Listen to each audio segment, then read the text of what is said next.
ข่าวด่วนเกิดอีหยังขึ้นสถานที่ปิดวงหรือสถานที่ปิดฤดูกาลของวงเสียงวิหกค่ำคืนนี้ได้ถึกง่ายด่วนถึกสั่งง่ายด่วนจากที่เดิมไปสู่อีกม่องใหม่ห่างกันบ่ใกล้บ่ไกลเป็นเพราะเหตุใดมาฟังคลิปนี้กราบทักทายสบายดี FC ทุกท่าน FC ทุกคนมาพบมาพ่อกับเจบอลาวอีกครั้งหนึ่งเขายังติดตามกันอย่างใกล้ชิดเรื่องทีมงานของเสียงวิหกที่จะจัดงานปิดฤดูกาลในปีนี้ซึ่งม่องเก่านั่นอยู่ที่ตลาดโคกระบือทานผู้ชมเนาะแต่ว่ามันเป็นมาคือจังไดเป็นยังว่าถึกสั่งให้ง่ายด่วนทั้งที่ FC แฟนคลับอยู่ทั้งฝั่งลาวของพวกเขานี่ก็ลั่งไหลกันไปฮอดที่ตลาดนัดโคกระบือเป็นที่เรียบร้อยฮอดสนามม่องที่จะตั้งเวทีแล้วก็คือว่าเห็นรถเวทีไปจอดอยู่เรียงรายกันแล้วบางส่วนพร้อมที่จะตั้งเวทีพร้อมที่จะให้ห้านขายของมาลงเป็นที่เรียบร้อยแล้วแต่ว่าในณที่นี้เห็นโพสต์ต่างๆของแฟนเพจของเสียงวิหกก็ดีของลุงใหญ่ก็ออกมาไล่สดเว้าถึงต้นปลายสาเหตุว่าจำเป็นต้องย้ายด่วนบ่สามารถทำการแสดงอยู่ม่องเก่าที่พวกเขาประกาศก่อนหน้านี้ได้ฉะนั้นจึงออกมาไล่สดเลยประกาศให้ทุกคนและก็เพิ่นก็ขอความร่วมมือนำบรรดา FC แฟนคลับบรรดาแฟนๆบ่ว่าจะอยู่ทั้งฝั่งไทยและก็ฝั่งลาวพากันแชร์พากันบอกต่อถ้าหากว่าฮักเสียงวิหกว่าซั่นเด้ได้ยินลุงใหญ่ว่าจังซี่ในฐานะที่ค่อยก็เป็นผู้นึงที่ตามน้องอายอยู่แล้วก็เลยอดใจบ่ได้ขอเอาคลิปของเพิ่นจักเล็กจักน้อยมาเผยแพร่ให้บรรดา FC แฟนคลับพ่อแม่ทั้งฝั่งลาวแล้วก็ทั้งฝั่งไทยผู้ที่ไปฮอดแล้วก็จะฮู้แล้วผู้ที่ยังบ่ทันไปฮอดผู้ที่วางแผนไว้อีกจักน้อยกินข้าวสวยแล้วจะเดินทางไปร่วมงานนำน้องอายแหละให้ได้รับได้ฮู้ปัจจุบันที่ย้ายออกจากตลาดม่องเก่าตลาดโคกระบือมาอยู่ม่องใดบัดนี้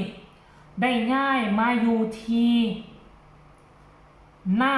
พตท.อำเภอสามพร้าวซึ่งสถานที่ม่องเก่านั่นฝนตกในค่ำคืนที่ผ่านมามันเฮ็ดให้สถานที่ม่องเก่าแฉะหรือภาษาอีสานภาษาบ้านเฮาว่ามันซื่นมันเปียกภาษาลาวว่ามันเปียกมันซุ่มไปด้วยน้ำแล้ว FC แฟนคลับจะมาสนุกสนานรวมแสดงความยินดีจะไปนั่งพื้นที่แฉะพื้นที่เปียกนั่นบอกมันจะกลายเป็นว่าความจะสนุกสนานมันก็กลายเป็นความทุกข์ความยากก็เลยตัดสินใจง่ายไปอยู่ม่องที่มันดีกว่ามันบ่เปียกมันบ่แฉะก็คือหน้าพตท.อำเภอสามพร้าวอยากให้ทุกคนไปเบิ่งคลิปนี้ของลุงใหญ่สะก่อนแล้วจะเข้าใจโดยละเอียดแล้วจึงมาพ้อกันในช่วงต่อไปขออนุญาตเด้อลุงใหญ่ขอเอาคลิปเจ้ามาให้ FC แฟนคลับได้เบิ่งได้ฟังกับหูกันแล้วกันมาแจ้งข่าวก่อนนะครับพอดีมื้อนี้ย้ายสถานที่ทำการแสดงนิดหน่อยครับพี่น้องครับย้ายจากตลาดนัดโคกระบือครับย้ายจากตลาดนัดโคกระบือครับยุบบ้านสามเผ่ามาเป็นปตท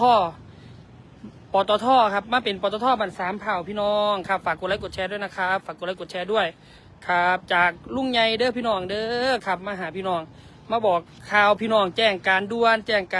ครับสวัสดีแม่FC ทุกคนเลยนะครับพอดีอยู่ที่ตลาดนัดโคกระบือเนี่ยฝนมันตกหนักเมื่อวานครับเมื่อวานฝนตกหนักก็เลยพื้นที่นี่แฉะเลยพี่น้องครับพื้นที่นี่แฉะมากนะครับมีความจำเป็นที่ต้องย้ายที่ทำการแสดงปิดวงนะครับมาที่ปั๊มปตท.ครับหน้าปั๊มปตท.สามพร้าวด้วยพี่น้องครับพี่น้องครับ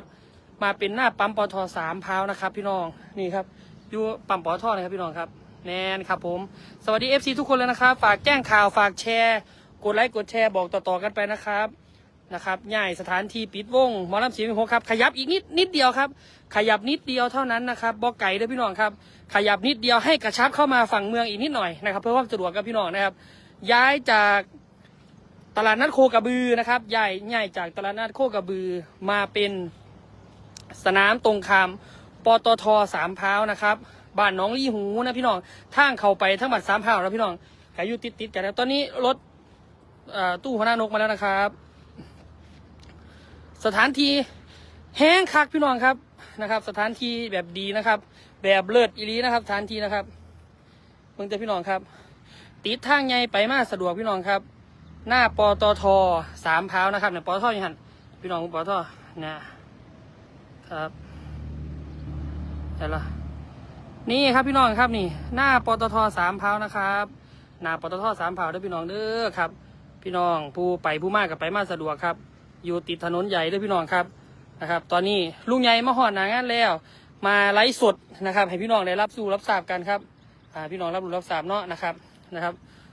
ว่าย้ายที่ปิดวงนะครับ วันนี้ย้ายด่วนนะครับ เนื่องจากว่าสถานที่มันแฉะมันจืดพี่น้องครับ ฝากกดไลค์กดแชร์ด้วยนะครับแจ้งข่าวพี่น้องนะครับย้ายสถานที่ปิดวงครับหมอลำเสียงวิหกนะครับ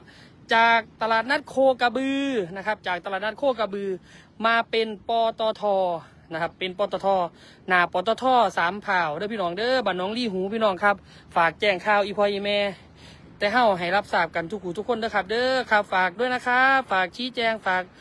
บอกพี่ๆน้องๆน้ำกันทุกผู้ทุกคนเด้อพี่น้องเด้อครับย้ายสถานที่ปิดวงหมอลำเสียงวิหกครับจากตลาดนัดโคกระบือนะครับจากตลาดนัดโคกระบือชัดเจนจะแจ้งแล้วแม่นบ่คือเจเบาเล่าเว้ามันก็ยังบ่จะบ่แจ้งอาจจะบ่คักทอกับผู้บริหารวงเพิ่นเว้าเพิ่นอธิบายเพิ่นบอกว่าสาเหตุย้อนหยังพวกเจ้าก็น่าจะได้ฟังกันอย่างเข้าใจแจ่มแจ้งแล้วเนาะซึ่งว่าบอนที่เพิ่นง่ายก็บ่ได้ห่างไกลจากกันหลายเพิ่นว่าบ่ไกลเด้ใกล้ๆกันนึงตามที่เจเบาเล่าเบิ่งแล้วก็อาจจะประมาณเท่าไหร่ลัก2ลักนี่บ่กิโล2กิโลนี่บ่อาจจะบ่ไกลเกินนั่นบ่ท่านผู้ชมเนาะเพราะฉะนั้น FC แฟนคลับก็จะไปซอกไปหากันมันก็จะง่ายในนึงบ่ยุ่งบ่ยากดอกท่านผู้ชมบอกว่าพ่อต่อท่อว่าสิไผๆก็ฮู้หมดอยู่แถวนั้นเนาะอำเภอสามพร้าวพ่อต่อท่อทั้งฝั่งคนไทยก็น่าจะฮู้จักกันดีแต่ว่าพี่น้องทั้งฝั่งเวียงจันทน์นี่กำลังข้ามโขงไปเป็นซ้ายเป็นสายนี่ปัจจุบันนี้ได้ง่ายแล้วเด้อจากมองเก่าไปอยู่ที่หน้าพ่อต่อท่อท่านผู้ชมแล้วพวกเจ้าไปส้มไปร่วมแสดงความยินดีน้ำน้องอายกับนกพงศกรมาอยู่หน้าพ่อต่อท่อแห้งสะดวกสบายขั้นไปผู้ใดสิอาบน้ำสิอาบในเช็ดล่างโตล่างคิงไปอาบอยู่ที่ปั๊มเลยเอารถจอดอยู่ที่ปั๊มสามารถนอนอยู่ในหันเลยคือว่า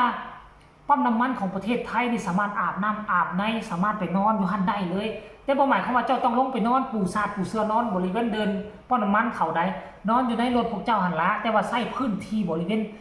ปั๊มน้ำมันหันเพราะฉะนั้นมันมีความสะดวกสบายต่อพี่น้องของพวกเขาชาวลาวของพวกเขาเลยท่านผู้ชมเนาะเอาค่อยก็ขอเป็นกระบอกเสียงอันนึงเด้อไผฮักเสียงวิหกไผฮักนกพงศกรไผฮักน้องอายไผฮักลุงใหญ่ฮักเจเบาลาวพากันแชร์คลิปนี้ไปหลายๆเพื่อเป็นส่วนหนึ่งสนับสนุนและซัพพอร์ตให้บรรดา FC แฟนคลับไปให้ถึกทีไปให้ถึกทางก็แล้วกันเด้อคลิปนี้เนาะคลิปนี้ขอฝากฟังเอาไว้สำนี้ฝากทุกคนกดไลค์กดแชร์กดติดตามเพื่อจะพลาดในคลิปต่อไปที่สำคัญอย่ากดข้ามโฆษณาใครมีคำตำหนิติชมคำคิดคำเห็นขึ้นอะไรก็ส่งข่าวมาใต้คอมเมนต์ได้พบกันใหม่ในคลิปหน้าสบายดี